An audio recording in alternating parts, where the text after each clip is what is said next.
Bom dia, alunos. Hoje nós vamos fazer uma revisão para a A3.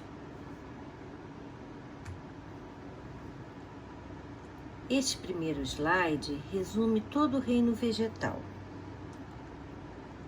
Acredita-se que o primeiro passo para o surgimento de seres sem sementes, as plantas atuais, foi o surgimento de uma parede celular com celulose que protege a célula vegetal e a clorofila do tipo A e B nos cloroplastos, possibilitando assim a fotossíntese.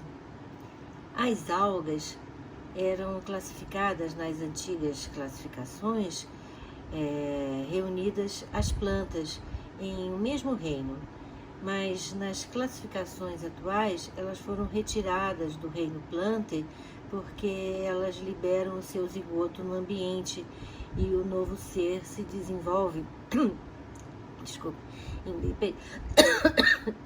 independentemente do organismo materno. E nas plantas, o embrião, que é multicelular e maciço, se desenvolve no gametângio feminino, que esse fenômeno nós chamamos de matrotrofia. Aí nós temos o primeiro grupo de vegetais, as briófitas, que são plantas de pequeno porte, delicadas, e que vivem em ambientes sombreados e bem úmidos. São seres dioicos e totalmente dependentes da água em estado líquido para a reprodução, porque os anterozoides, que são os gametas masculinos, nadam até a oosfera, que é o gameta feminino, né? E assim acontece a fecundação. Quando surgiram os vasos condutores de seiva, xilema, para conduzir a seiva bruta, ou também chamada de seiva mineral, e o floema, para conduzir a seiva elaborada, as plantas puderam atingir um tamanho maior. Por quê? Porque os vasos condutores também dão sustentação ao vegetal. E ter um tamanho maior permite maior absorção de luz solar para fazer mais fotossíntese, né? E aí nós temos agora as pteridófitas. Junto com as briófitas, as pteridófitas formam um grupo chamado de criptógamas. E criptógama significa planta que não possui gameta e órgãos reprodutores visíveis. Depois, com o surgimento da semente, que se desenvolveu a partir do desenvolvimento do óvulo, houve a possibilidade do surgimento das gimnospermas, que é o grupo em que as sementes estão desprotegidas e são chamadas sementes nuas, né? E as angiospermas também, onde essas sementes já têm uma proteção dos frutos, e também as angiospermas apresentam flores. Então vamos ver alguns termos. Embriófitas são todos os vegetais que têm um embrião protegido pelo genitor. Traqueófitas são plantas que têm vasos condutores de seiva, isto é, as pteridófitas, as gimnospermas e as angiospermas possuem xilema e floema, que são os vasos condutores de seiva. Espermatófitas, que são as plantas que produzem semente, que são as angiospermas e as gimnospermas, né? Fanerógamas são as gimnospermas e as angiospermas, que possuem estruturas reprodutoras bem visíveis. Porém, esse termo não é mais usado em botânica sistemática, não tem um significado sistemático, tá? Este segundo slide é bem genérico. Ele sintetiza o ciclo reprodutivo das plantas. Como é um ciclo, a gente pode começar de qualquer ponto. Então, convencionou-se começar pelo esporófito, isto é, a planta que produz esporos. Aí, o esporófito sofre meiose espórica, que é a formação de esporos haploides, pelo esporófito, que é 2N. Agora nós temos esporos N, haploides, que vão sofrer mitoses sucessivas e produzir o gametófito, que também é haploide. Por mitose, o gametófito vai produzir gametas e igualmente N, haploides. Com o encontro dos gametas masculinos com os gametas femininos, teremos então a fecundação. E agora nós voltamos ao estágio de um organismo 2N, que é o esporófito, que fecha o ciclo.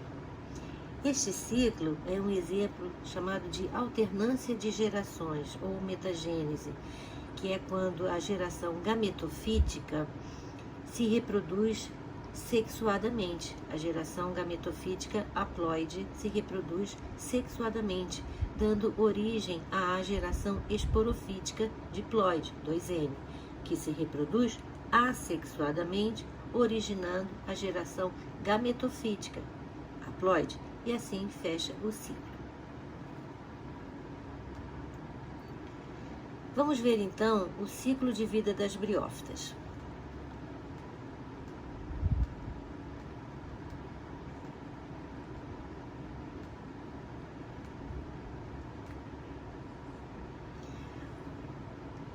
O esporófito tem 3 partes, o pé, com o qual se prende ao gametófito, a haste e a cápsula.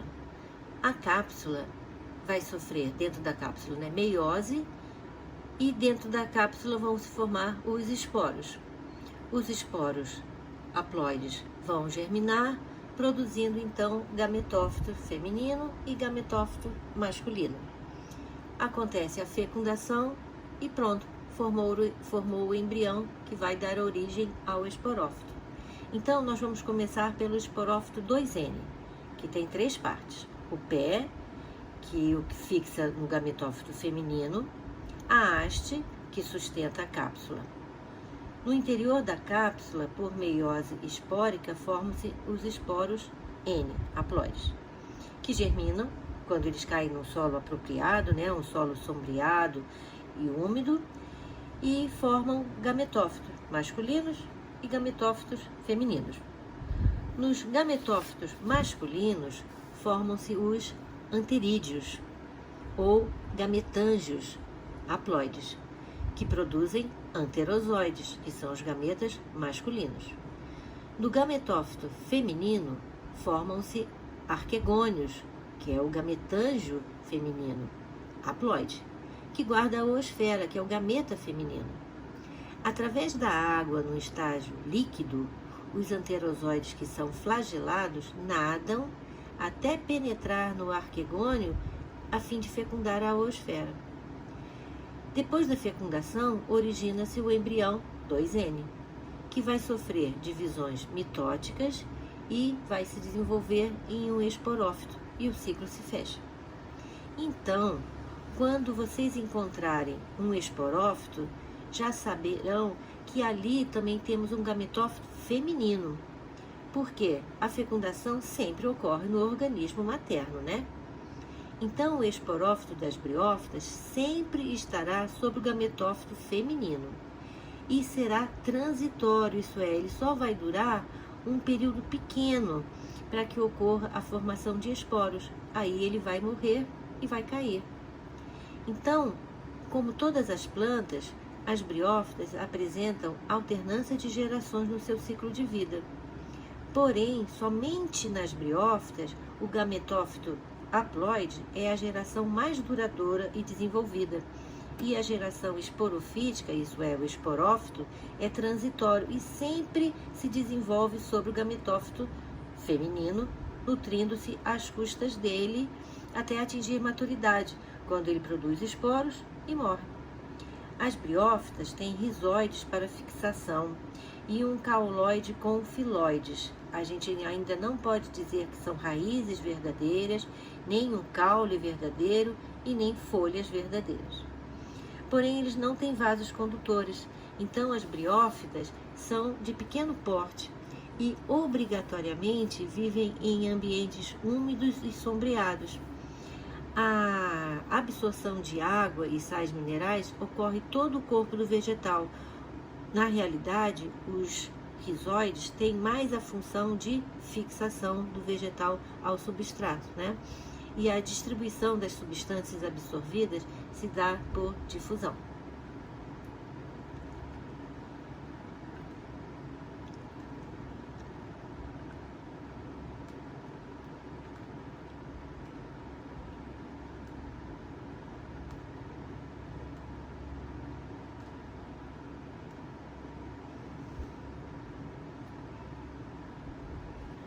Aí surgiram os vasos condutores e surgiram então as pteridófitas, que são o segundo grupo na escala evolutiva. São as samambaias e as avencas, por exemplo, né? Porque eles têm vasos condutores, já puderam atingir grande porte, mas ainda dependem da água no estado líquido para que ocorra a fecundação. Porque os anterozoides também nadam, né? Os anterozoides que são flagelados também nadam para encontrar a oosfera. Então vamos ver como é que se dá o ciclo reprodutivo das pteridófitas. Vamos começar com o esporófito. O esporófito da samambaia já tem raízes verdadeiras que fixam o vegetal ao substrato e também absorvem água e sais. Também tem um caule que sustenta as folhas, que são mantidas e sustentadas pela condução da seiva bruta, pelo xilema, e a seiva elaborada pelo floema. Em certas épocas da vida de uma samambaia, vão aparecer nos folíolos pequenas bolinhas de cor marrom, que certamente vocês já viram. Essas bolinhas são chamadas soros. Os soros são conjuntos de esporângios diploides. Esporângios formam-se nos esporófilos, que significa folha produtora de esporos. Após a meiose, serão formados os esporos haploides, que germinarão, se encontrarem um ambiente propício, né, formando o gametófito, que é haploide. Neste caso, o gametófito nas pteridófitas é denominado prótalo. O gametófito das pteridófitas é bem pequenininho, tem a forma de coração e ele é transitório. Nas espécies isosporadas, isso é, aquelas que apresentam esporos de um único tipo, o gametófito é monóico, formando tanto arquegônios quanto anterídeos. A ruptura da parede dos anterídeos libera os anterozoides, que nadam até os arquegônios, aonde vão penetrar para fecundar a oosfera. Desse encontro surge então o embrião 2N, que se divide por sucessivas mitoses e origina o esporófito diploide, que será nutrido por substâncias fornecidas pelo gametófito. Quando as reservas nutritivas do gametófito se esgotam, ele degenera. Então ele é transitório. E isso acontece ao mesmo tempo que o esporófito já desenvolveu raízes e folhas, e assim ele pode se sustentar sozinho. Este esporófito adulto vai produzir esporos e o ciclo se fechará.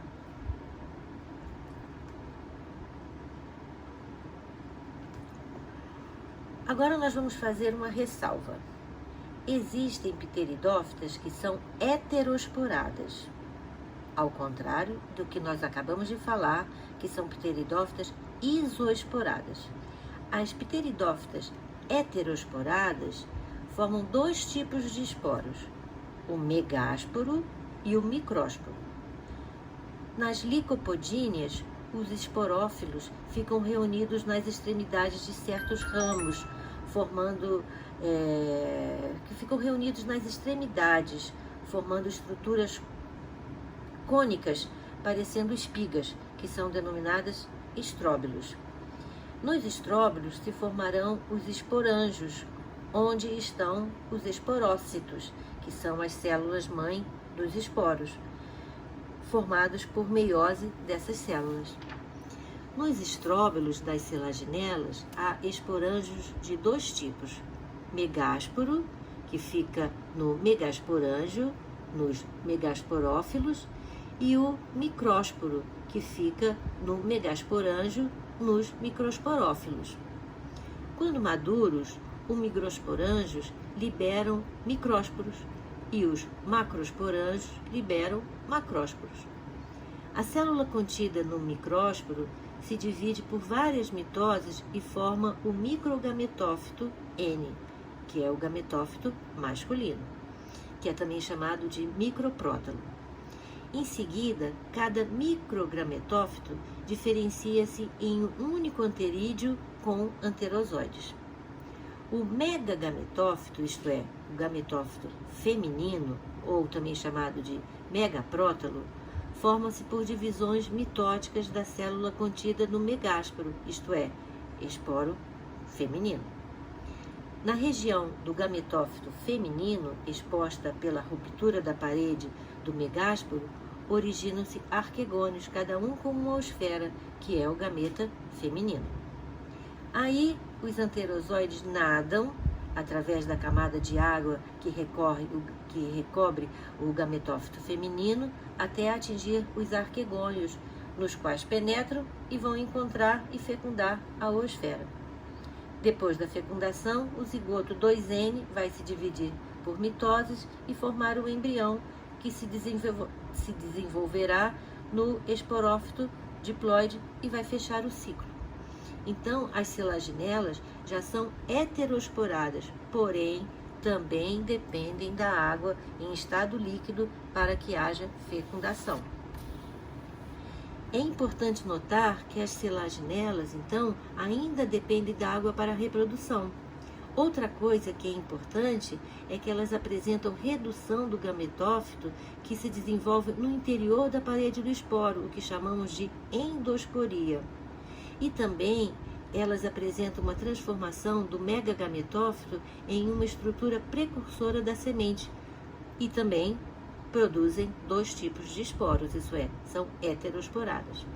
Portanto, as selaginelas são consideradas um passo adiante em direção das plantas mais evoluídas, as espermáfitas, isso é, aquelas que possuem sementes.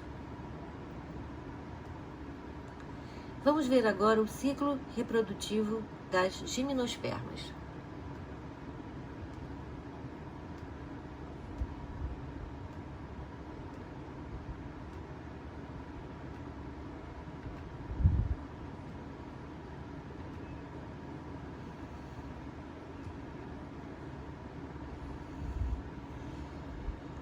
As gimnospermas são as plantas que apresentam semente, porém essas sementes ficam desprotegidas, ficam nuas, ficam expostas, não têm fruto.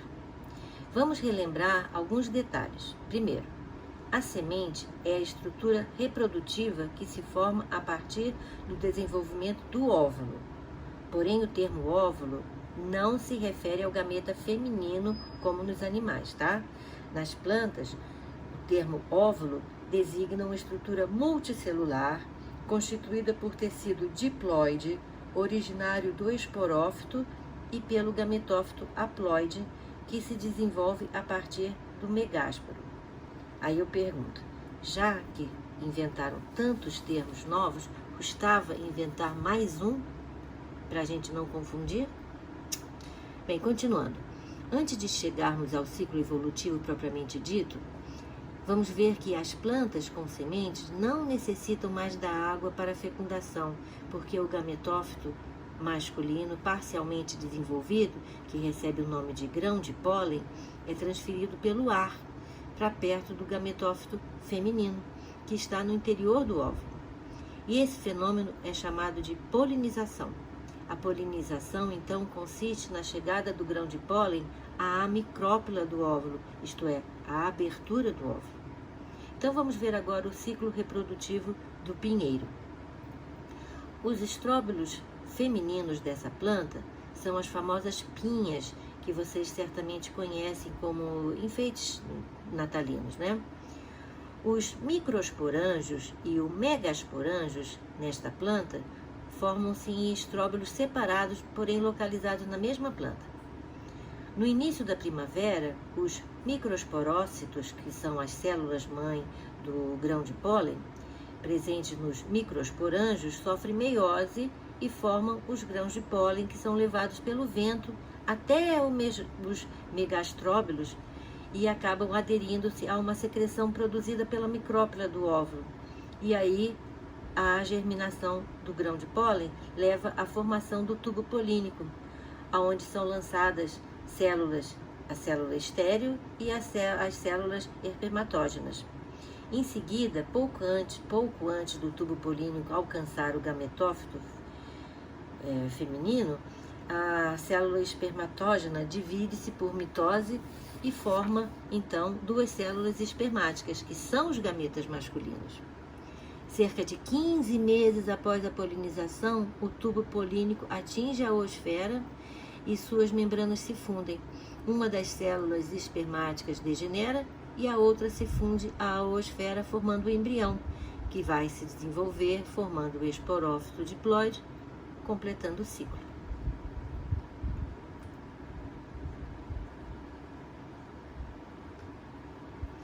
Vamos ver agora o ciclo evolutivo das angiospermas.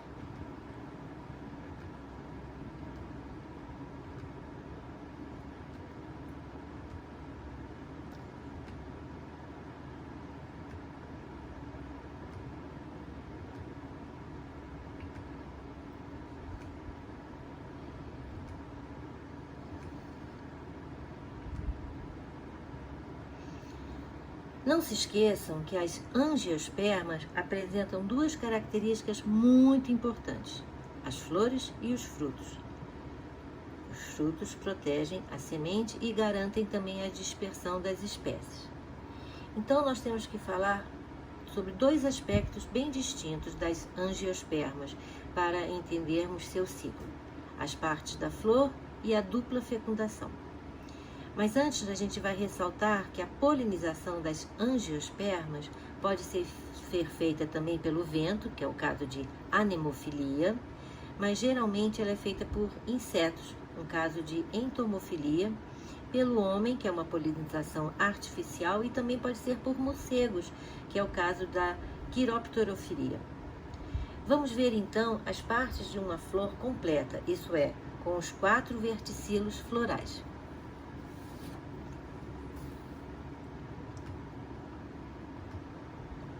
Então, a flor. Assim como os estróbilos das gimnospermas, a flor é um ramo especializado em que há folhas férteis com esporângios, que são chamados os esporófilos. O ramo que contém a flor é o pedicelo. No pedicelo há o receptáculo floral, que é a parte do ramo da flor em que se encaixam diversos tipos de folhas especializadas, os elementos florais. Algumas delas formadas de esporângios. Os elementos florais que formam esporângios, isso é, os esporófilos, são os carpelos, também chamados de megasporófilos, que formam os óvulos, e os estames, também chamados de microsporófilos, que formam os grãos de pólen. O conjunto de carpelos se chama gineceu, e o conjunto de estames se chama androceu.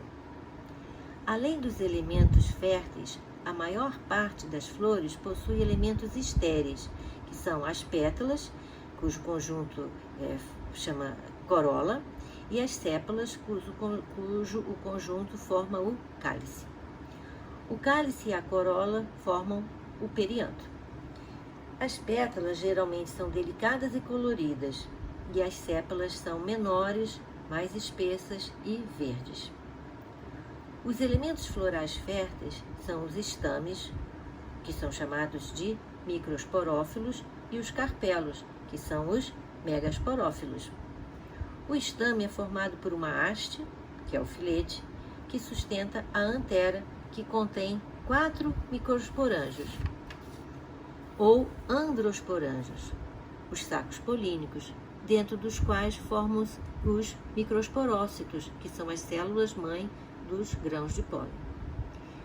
A flor pode ter um ou mais carpelos, ou megasporófilos, que formam a estrutura denominada pistilo.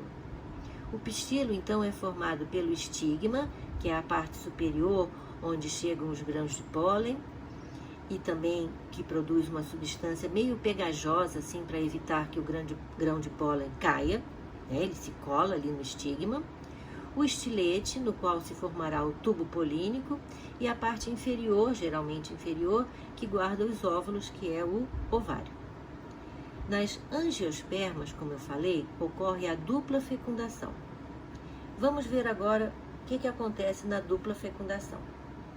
Quando o grão de pólen chega ao estigma, germina e forma o tubo polínico, que cresce pelo interior do estilete, chega ao ovário e penetra no óvulo através da micrópila. No interior do óvulo, os 2 núcleos espermáticos, que são os gametas masculinos, chegam à oosfera e os 2 núcleos polares da célula central. O encontro de um dos núcleos polares com a oosfera forma um embrião 2N, e o encontro do outro núcleo com 2 núcleos polares origina uma célula triploide, que vai originar o endosperma, que vai nutrir o embrião. Quando o óvulo e o embrião atingem certo grau de desenvolvimento, forma-se a casca e todo esse conjunto passa a se chamar semente. O grão de pólen pode fecundar um óvulo da mesma planta quando chamamos de autofecundação, ou fecundar um óvulo de uma planta diferente, o que nós vamos chamar de fecundação cruzada. A fecundação cruzada é muito importante para a planta e para todos os seres eucariontes, porque aumenta a chance de se formarem novas combinações gênicas na descendência e, consequentemente, na adaptação da prole a possíveis variações do ambiente, né? A autofecundação, ela é evitada por diferentes mecanismos. O primeiro mecanismo é a dicogamia. E o que é a dicogamia? Consiste no amadurecimento de estames e ovários em épocas diferentes. Então, quando um já está maduro, o outro ainda não está. Uma outra estratégia é a existência de uma barreira física entre estigma e antera da mesma flor. Por exemplo, os estigmas estão acima das anteras. E essas estratégias são muito importantes para evitar a autofecundação. Finalmente, vamos falar dos frutos, que se formam a partir do desenvolvimento do ovário. Um exemplo de fruto: laranja, pêssego, o abacate, mas também o tomate, a berinjela e o pepino, que são comestíveis por nós, seres humanos. Mas existem diversos frutos que não são comestíveis pelos seres humanos, mas são comestíveis por diversos outros animais. Nós temos o mau hábito de confundir o termo fruto com o termo frutar. Frutar é qualquer coisa que tenha um gosto agradável, assim, qualquer vegetal pode ser ou não desenvolvimento do ovário. Mas, por exemplo, o tomate, é um fruto, mas a gente não chama de frutar, tá bom? Então, frutar não tem nenhum significado biológico. O fruto tem a função de proteger a semente e também de garantir a sua dispersão. Por exemplo, quando um animal come um fruto e elimina as suas sementes longe da planta-mãe, contribui para a dispersão das espécies, né? E contribui para uma menor competição por nutrientes no mesmo ambiente.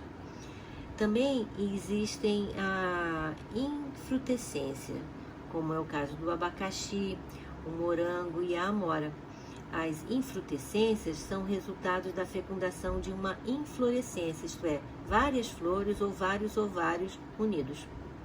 A banana é um exemplo de fruto partenocárpio, que não existem sementes, e o desenvolvimento do ovário da flor é estimulado por hormônios. Muitas vezes chamamos de frutos estruturas que não são resultado do desenvolvimento do ovário da flor, e aí nós temos os chamados pseudofrutos, que são os frutos falsos, como por exemplo a maçã, a pera e o caju.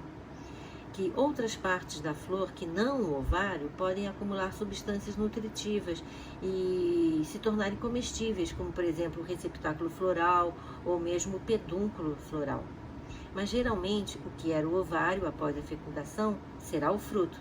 O que guardava os óvulos agora vai guardar as sementes. Bem, alunos, hoje terminamos o assunto para a A3. Espero que vocês tenham aproveitado bastante essas aulas. Sempre consultem o glossário disponível no AVA, que ele é muito, muito bem feito mesmo, muito maravilhoso, porque são muitos termos novos para vocês aprenderem, tá bom? Então, bons estudos e boa prova!